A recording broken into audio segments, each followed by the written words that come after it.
Hello Internet, she loves you. My name's Cody and this is the Christian News Show we do on Mondays, Wednesdays, and Fridays. And we are going to get right into the news today with a viewer requested news story. And I do want to bring this up just right off the bat before we get into the news story, and that is just that I usually try to stay away from Fox News. It's not really a big deal, but there was just this one time where one of the newscasters was like, well, everyone knows that Jesus is white, and I think she was supposed to be joking or something, but it didn't seem like she was joking, and it was just, I'm like, I'll stay away from you guys for a while. But either way, if you guys do have your requested news stories, leave them in the comment section below or on Twitter, and I will probably talk about them. So there's this county in Texas called Tarrant County, and Wright is the tax assessor there. And he's been getting a lot of flack lately because on all of these government documents he's been putting "In God We Trust." And so of course you have these atheists that are freaking out, and I do not mean every single atheist is like that, do not twist my words in weird ways. And they are threatening to sue him for not having separation of church and state. And so I've been trying to shape my opinion on this, but it's hard for me because it's on our money. Like, that is official government documentation as well, and it says "In God We Trust" on there. Why can't it be on other documentation? So I guess if it's okay to put it on money, it's okay to put it anywhere else you want to. The thing is, though, and I'm probably the minority on this, but I don't like that "In God We Trust" is printed on our money. For one, in my opinion, it devalues the name of God. It's supposed to make it all-inclusive, but that means that my real God is equal to your fake God, which I don't really like. And the other thing with this, and don't judge me because it's from a Hawk Nelson song, but in that song they say money is the God we work for, and I totally agree. I think that "In God We Trust" on money is talking about money as God because we trust money. And I'm sure people would freak out if we took "In God We Trust" off of money, but I don't think that it is appropriate. But again, if you're not going to sue people for having it on their money, you can't really sue them for having it on other legal documentation. And then our next story is about the worship band Gungor, because I am seeing this story everywhere. So, back in 2012, Gungor had an interview with the Oakland Press. And in the interview, they said, "I have no more ability to believe, for example, that the first people on Earth were a couple named Adam and Eve that lived 6,000 years ago. I have no ability to believe that there was a flood that covered all the highest mountains of the world only 4,000 years ago, and that all the animal species that exist today are here because they were carried on the ark and then somehow walked or flew all around the world from a mountain in the Middle East after the water dried up." And now, 2 years later, people are like, "Oh, you guys can't be Christians." And so you guys are probably going to be mad at me, but I kind of am on the same page as them. I did a lot of research and was very into the idea of a 6,000-year-old Earth until I realized that scientifically it just didn't really add up at all in any way. And so because of that, I started digging deep into Genesis, so if it can't be scientifically true, it has to be true in some way. I mean, the Bible needs to be 100% true no matter what. And so if you look at the first chapter of Genesis, you'll notice that it's kind of written almost like a poem.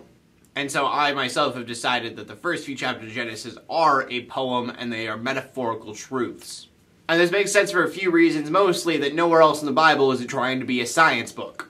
And I know there's a few people out there that go, well, yeah, God's idea of a day is probably just different. It's probably millions of years for day one, million years for day two. But that doesn't really make sense either because you then have plants for millions of years before there is sun to help those plants grow.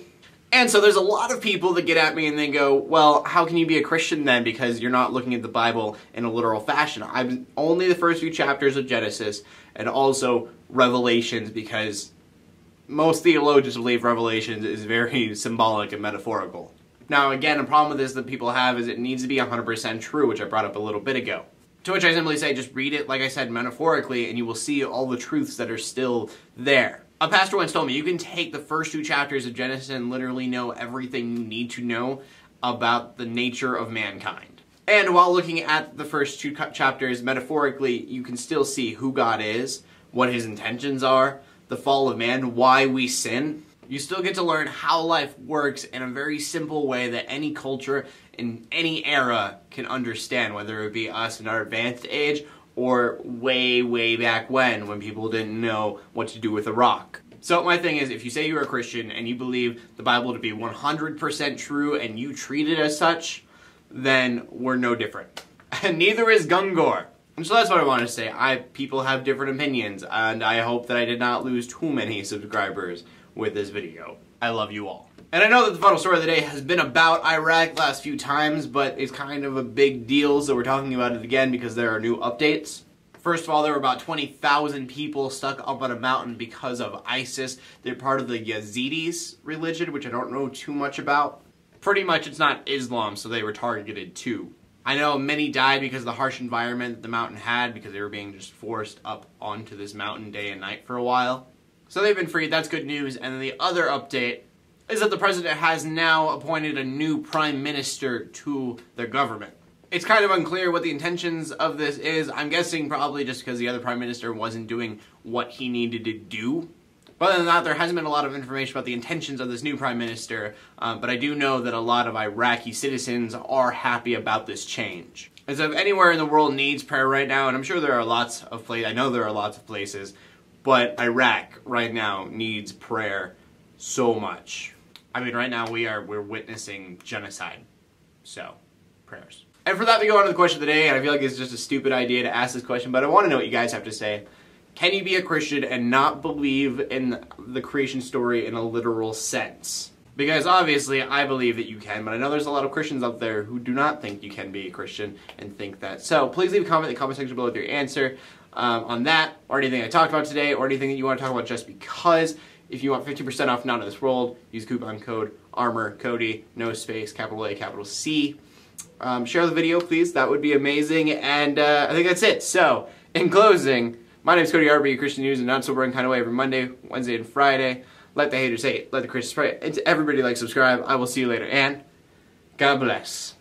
That was probably the longest clip, like, ever. For me. Just me. Because I talk way too much. And it's very short little clips.